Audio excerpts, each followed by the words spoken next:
thunder of cruise ships. Look at Oh. that comparison. They're showing rain and maybe even later tonight in Daytona. I don't know about this race business. I just looked at it, Rich, and it said 20% chance at 7 o'clock tonight in Daytona. Tony, you're on the radio. What's up? Yeah, am I on?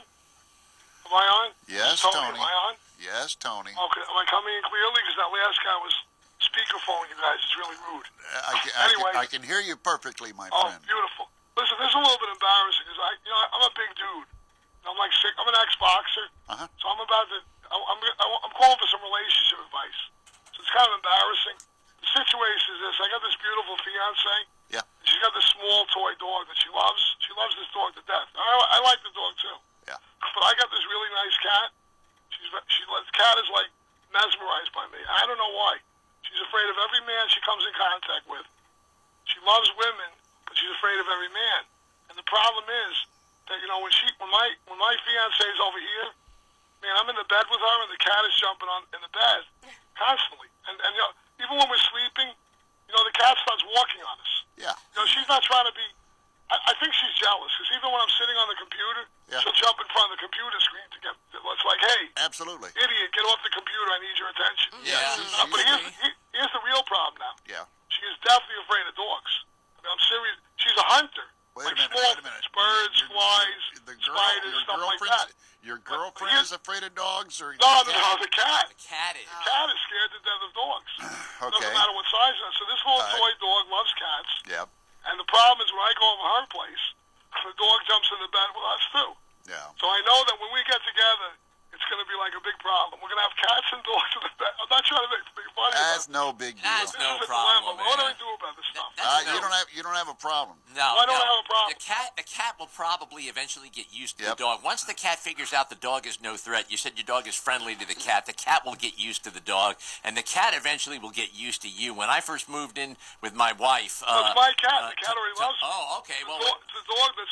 We got it back with the dog. When I first moved in, and my wife had 2 cats when they were alive, I moved in, and those cats didn't want anything to do with me at first. They used to sleep with my wife in bed, but once I got there, they cleared out of the bed. And they were sleeping in other parts of the house. They didn't want anything to do with me. But it took a little while, but they warmed up to me, and eventually they will. The animals will warm up. I've got 3 cats that we've had for years.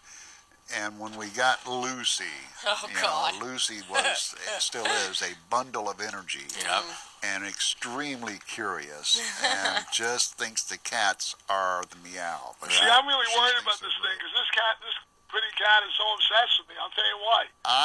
What kind of dog is it, Tony? It's like a little terrier. It's like one of those furry little terriers. It's very, very. I don't know. It's just it wants constant attention. Yeah. And when the cat is awake, see, the cat's not that big a problem when it's awake because she wants to be outside. Yeah. I just let her out the door and it's like a jungle fun. Yeah. This whole neighborhood's like her jungle.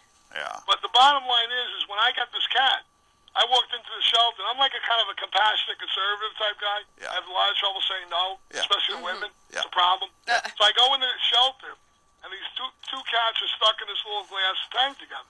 Yeah. And I kind of fell in love with this black cat, green eyes right away, all black.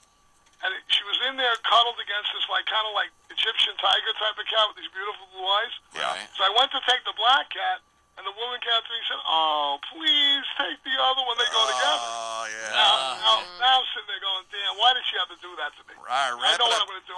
Okay, give me the cat. All right, and I Tony. get these 2 cats home. I let them out of the box. The black one is all over the place with the tail up, checking it all out. The other one runs under the bed, shaking, scared to death, the boy. So after about a week, it kind of got comfortable, and I looked at it one night, and it had this suspicious look on its face. I'm kind of a body language expert guy. I'm a communication expert. That's kind of my business. So I'm looking at this cat looking at me, and I'm saying, "You're up to something, aren't you?" It's just looking at me. And I went to open the door to go out in the car. Thing ran right between my legs into a snowstorm, disappears. Yeah. I'm driving around the neighborhood, and I'm all the way by the mall, by my house, and I think I see this little cat. I'm sure I saw it, but my gas tank is on E. I'm like, oh, no, I got to stop, get gas. Then the cat disappears. Yeah. So bottom line is, I think I scared off that cat. No. And she made me the boyfriend. The cat will come back when he gets hungry. Oh, he's been gone for 2 years. He's gone. Oh, at this point, He's coming back. He has some kind of idea in his head. Tony, we got to run to a break, bud. It'll be Oh, fine. you can't keep me on hold? I can. Hold on. 877-927-6969. Radio. Oh, Daniel, you're on the radio. What's up? Hey guys, what's going on? I got a quick story to tell, and I want some relationship advice from y'all when I get finished with the story. I want to make sure that my intuition. What's up with the cell phones today? Hey, what happened to Tony, the guy we put on hold before the break? Cat guy. Daniel, your phone is breaking up. Can you fix it?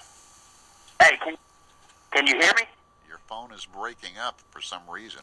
Go ahead. Can you hear me though? Can you hear me loud and clear right now? I hear you right now. Don't move. What do you want to talk about? Man, I'm standing still like a statue. Basically, I want to tell you the short story, and I want to make sure that my intuition is correct to get some relationship advice from you guys. Me and my wife, we got married about 3 years ago because we had a kid, and it was basically a forced marriage. The family kind of forced us to do it. It's not the best marriage in the world, but we get along. We do it for the kid.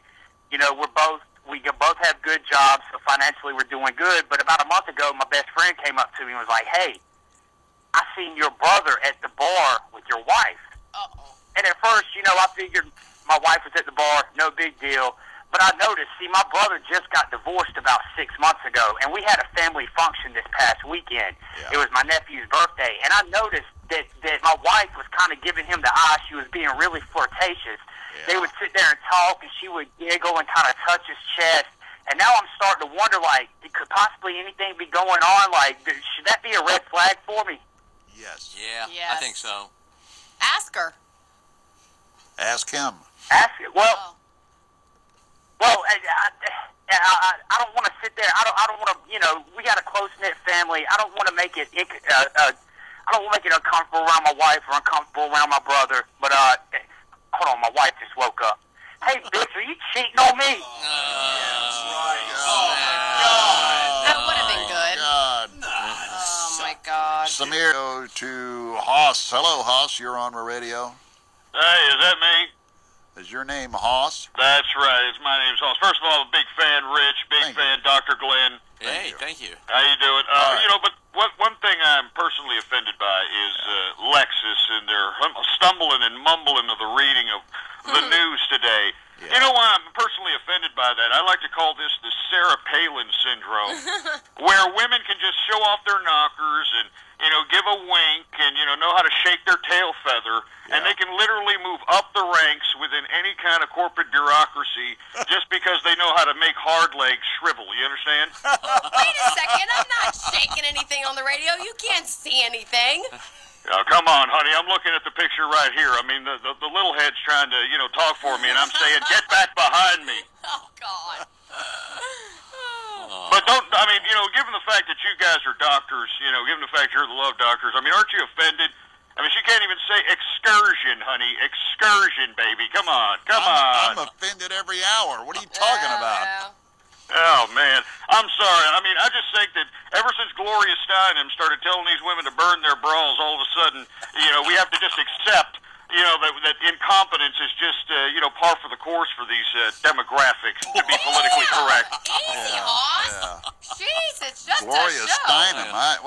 Frankly, I like the no bra look. I'm not wearing a bra. I could go along with that. I have no problem with that. You like it when they're young. I like the no bra look, dude. Don't get me wrong. I like the no bra look too, but make sure they're in the kitchen doing something productive. You know what I'm saying?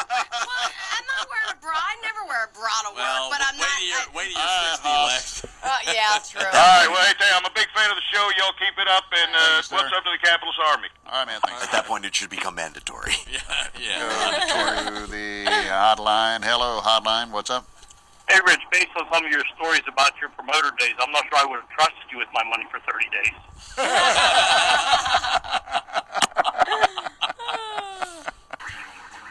Excuse me. You're not allowed to not wear a T-shirt outside if you're a man. And on West Palm Beach, on the other side of the track, slow down. You got people. TJ. Yeah. Okay. Hold on. What is the law in Palm Beach now? I'm talking about a law that as a man you can't go outside shirtless on a sunny day. You can't in Palm No. Beach? Nope. Never heard of such a thing. All right. Well, maybe it's not I mean, maybe it's not totally, you know, they don't enact the law, but it's written. Yeah. You know, they can, in theory, arrest you for such a thing. What about the beach? Did they do that to you? No, I'm saying I'm taking from my neighbor's account. I told you I don't live there. Well, I thought you might have gone over there. But the other thing I want to talk about is what West do the people do on the beach, bud? Sorry? What do the people do on the beach? They got to wear a shirt there? Or? No, I'm not talking about the beach. I'm talking about the boardwalk. I'm talking about, you know, the neighborhoods. I mean, you know, I'm talking about people who are jogging. I'm talking about on a sunny day, you cannot wear a T-shirt. I'm not talking about going inside of a restaurant and ordering something with no shirt on. Yeah. All right, and another subject I want to talk about is, all right, West Palm Beach, right? Yeah. People running around with freaking AK-47s. I mean, that's like the most drugs in Florida is all in West Palm Beach. I'm serious. That's the highest murder rate in Florida. That is like, you know, some serious crime goes on in West Palm Beach, right, on the other side of the tracks.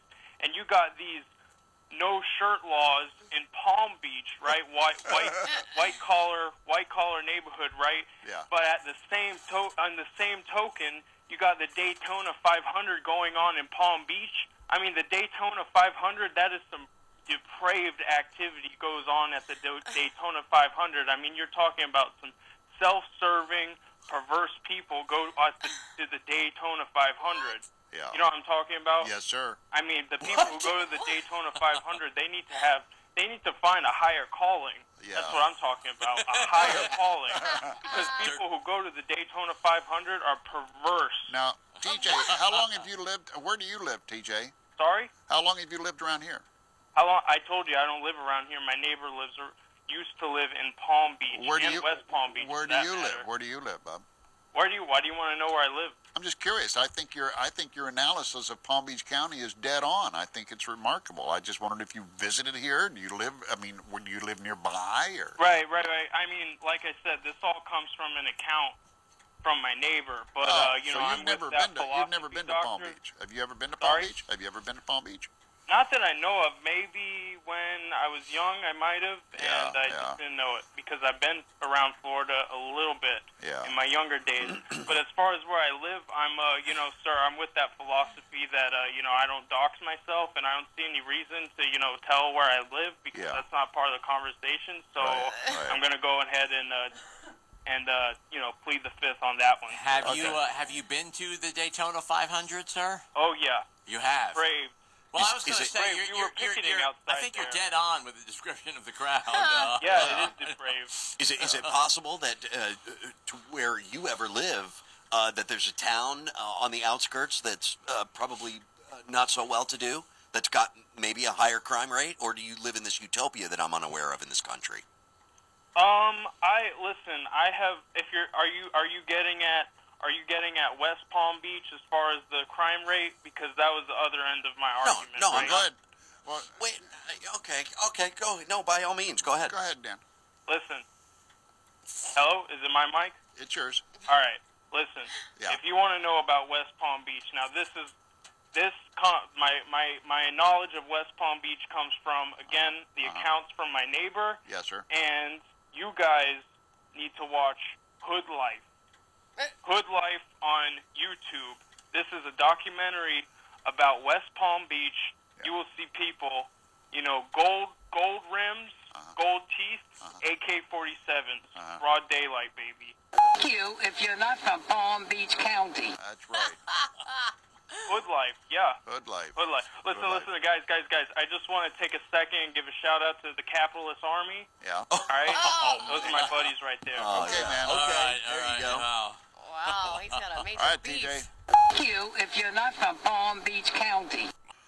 Okay. Spectacular. Bobby, you're on the radio. What's up, Bobby? Hey, man. We were talking about politics before the break, and I just wanted to say, John Conquest 2012. If you haven't heard of him, he's a new independent runner-up right now. You know who he is? No. No. John Conquest? Are you kidding me? No. Are you serious? Are you serious for me? John Conquest 2012. True Capitalist Radio. You never heard of this guy? No. No? He's part of the Ghost Star Youth Union.